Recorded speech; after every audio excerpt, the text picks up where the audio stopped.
White house نے Gaza board کے ناموں کا اعلان کر دیا۔ بورڈ آف پیس غزہ کی عارضی حکومت کی نگرانی کرے گا۔ میجر جنرل جیسپر جیفرز عالمی استحکام فورس کے کمانڈر مقرر۔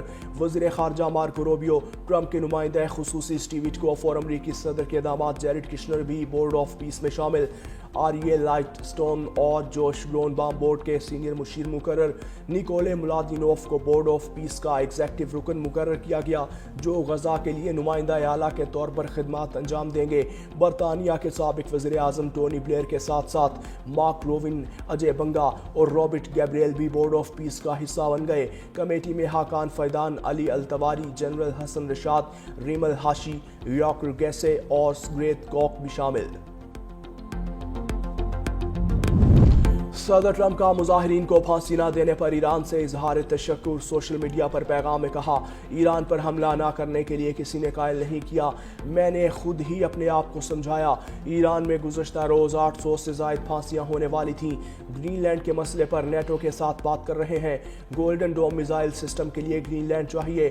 بولے 8 ماہ کے دوران امریکہ میں کوئی غیر قانونی طور پر داخل نہیں ہوا۔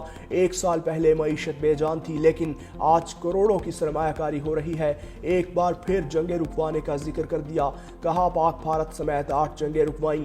پاکستانی وزیر اعظم نے کہا کہ میں نے کروڑوں جانیں بچائی ہیں۔ پاکستانی وزیر اعظم نے میرے متعلق جو کچھ کہا وہ میرے لیے اعزاز ہے۔ وزیر خارجہ اسحاق ڈار اور ایرانی ہم منصب عباس عراقچی کے درمیان ٹیلی فونک رابطہ۔ ایران اور خطے کی موجودہ صورتحال پر تبادلہ خیال۔ خطے میں امن و استحکام کے لیے نیک خواہشات کا اظہار۔ پاکستان اور ایران کے درمیان باہمی مشاورت جاری رکھنے پر اتفاق۔ وزارت خارجہ کے مطابق دونوں ممالک باہمی دلچسپی کے امور پر رابطے میں رہیں گے۔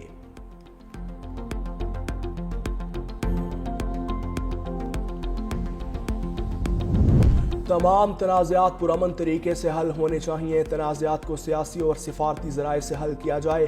پاکستانی مستقل مندوب عاصم افتخار کا اقوام متحدہ میں خطاب۔ کہا، تنازعات کا حل اقوام متحدہ چارٹر کا بھی امتحان ہے۔ فلسطین اور جموں کشمیر تنازعات کے حل کی کامیاب مثالیں ہونی چاہیے۔ بدقسمتی سے آج تک فلسطین اور کشمیر کے مسئلے کا حل نہیں نکالا جا سکا۔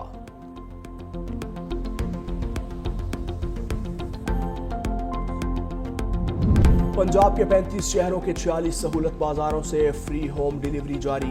عوام کو گھر کی دہلیز پر 3,12,000 سے زائد آرڈرز کی ڈیلیوری کامیابی سے مکمل۔ عوام کو ہوم ڈیلیوری پروجیکٹ کے تحت ڈی سی ریٹ 7% تک کم نرخ پر 13 اشیاء خورنوش ملنے لگیں۔ فری ہوم ڈیلیوری پروجیکٹ کے ذریعے شہریوں کو گھر بیٹھے 110 ملین روپے کی بچت۔ وزیر اعلیٰ مریم نواز نے کہا کہ مہنگائی کے اثرات کسی صورت عوام تک نہیں پہنچنے دیں گے، یہ ہمارا عزم ہے۔ فری ہوم ڈیلیوری پروجیکٹ دائرہ کار پنجاب کے دوسرے شہروں تک بڑھائیں گے۔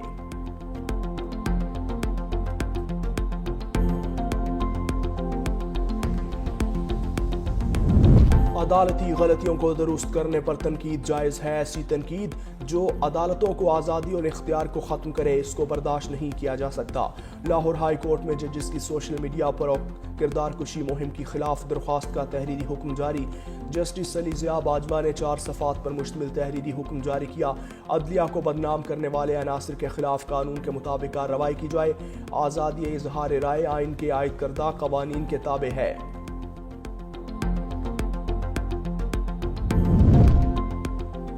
لاہور سمیت پنجاب کے میدانی علاقوں میں صبح شدید دھند، ٹریفک کی روانی متاثر رہی۔ موٹر وے کو حد نگاہ بہتر ہونے پر آمد و رفت کے لیے کھول دیا گیا۔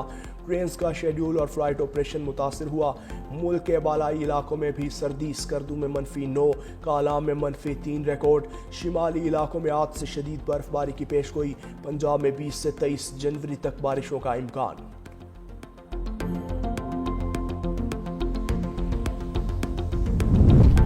ڈی پورٹ ہونے والے افراد سے متعلق ایف آئی اے پالیسی میں بڑی تبدیلی کا امکان۔ ڈی پورٹ افراد کو متاثرہ قرار دینے کے لیے انسانی اسمگلرز اور ایجنٹس کی مکمل تفصیلات فراہم کرنا لازم ہوگا۔ اسمگلر سے متعلق معلومات نہ دینے والوں کو بھی ملزم قرار دینے پر غور۔ ذرائع کے مطابق متاثرین قرار دینے سے ڈی پورٹ افراد دوبارہ انسانی اسمگلر سے رابطہ کر لیتے ہیں۔ ایف آئی اے کے مختلف زونز کی تجاویز پر جلد پالیسی میں تبدیلی متوقع۔ ڈائریکٹر کراچی زون نے تجاویز کی تصدیق کر دی۔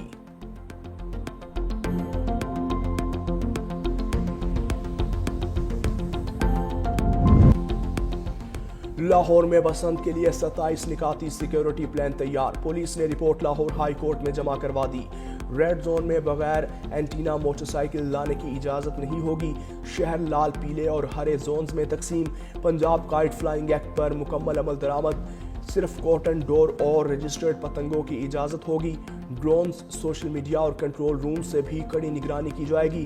چھتوں پر شراب نوشی، ہوائی فائرنگ اور غیر قانونی سرگرمیوں کے خلاف سخت کارروائی عمل میں لائی جائے گی۔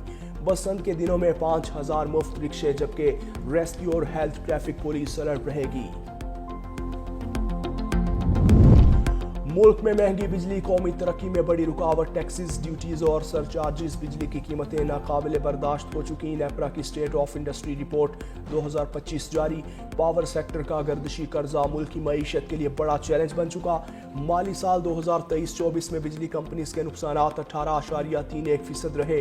ڈسکوز نقصانات کے باعث ایک سال میں گردشی قرض 276 ارب روپے مزید بڑھا۔ صارفین نے استعمال نہ ہونے والی 6.12% توانائی کی قیمت بھی ادا کی کہ الیکٹرک سمیت ڈسکوز کے واجبات 2320 ارب سے تجاوز کر چکے۔ D G I S P R کا اسلامیہ یونیورسٹی بہاولپور کا دورہ، اساتذہ اور طلباء سے خصوصی نشست، قومی اور علاقائی صورتحال، آپریشن بنیان مرصوص اور قومی سلامتی میں پاک فوج کے کردار پر گفتگو۔ سیشن میں فتنہ الہندوستان اور فتنہ الخارج کے بھارتی گٹھ جوڑ اور سوشل میڈیا پروپیگنڈا زیر بحث رہا۔ شرکاء نے کہا، میڈیا لٹریسی منفی پروپیگنڈا اور دشمن کے بیانیے سے بچاؤ کا مؤثر ذریعہ ہے۔ شرکاء نے ہر مشکل میں قوم کے ساتھ کھڑے رہنے پر فوج کو خراج تحسین پیش کیا۔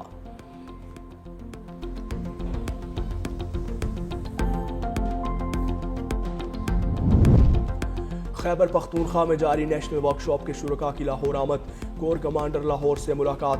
کور کمانڈر لاہور نے کہا کہ پاک فوج 2 دہائیوں سے زائد عرصے سے خیبر پختونخوا میں دہشت گردی کے خلاف برسر پیکار ہے۔ پاک فوج فتنہ الخارج اور فتنہ الہندوستان کے سامنے سیسا پلائی دیوار ثابت ہوئی۔ خیبر پختونخوا کی غیور عوام دشمن کے سامنے ایک بہت بڑی طاقت ہے۔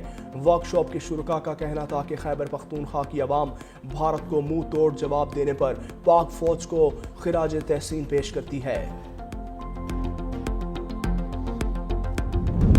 کراچی ایسٹ انویسٹیگیشن ونگ کی کارروائی، 100 سے زائد بچوں سے زیادتی کرنے والا ملزم ساتھی سمیت گرفتار۔ خصوصی تحقیقاتی ٹیم نے متاثرہ بچے کی نشاندہی پر ٹیپو سلطان میں کارروائی کی۔ کراچی پولیس کو 2020 سے 2025 تک شکایات رپورٹ ہوئی تھیں۔ 3 کیسز میں بچوں نے ملزم عمران کو شناخت کر لیا۔ وزیر اعلیٰ سندھ مراد علی شاہ کہتے ہیں، بچوں سے زیادتی کے کیسز کسی صورت برداشت نہیں کروں گا۔ ابھی تک صرف 7 متاثرین سامنے آئے ہیں۔ پولیس باقی متاثرین کو تلاش کرے۔ پولیس ملزمان کو سزا دلوانے کے لیے بھرپور اقدامات کرے۔ شہر میں کسی درندے کی کوئی جگہ نہیں۔